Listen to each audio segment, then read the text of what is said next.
Paano pag reseller? Boss, gusto mo mag-reseller? Boss, PM mo ako para masend ko sa yung wholesale price, no? Patok ang honey ngayon dahil sa panahon ng tag-ulan, ubo, sipon, sore throat, trangkaso.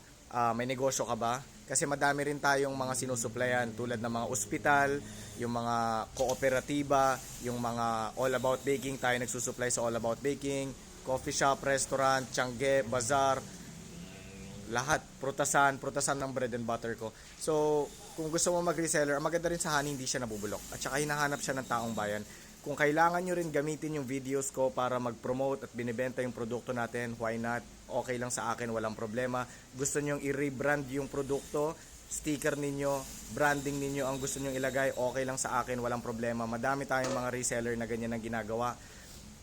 Basta negosyo, ang customer ninyo taong bayan, coffee pangalan nito. Kahit mga Korean mart sinusuplayan natin, mga marts ng mga condominium sinusuplayan natin. Kung may negosyo ka, iangkas mo yung honey dyan, hinahanap siya ng taong bayan, patok ang honey ngayon, pandagdag kita rin sa negosyo ninyo. Salamat, thank you.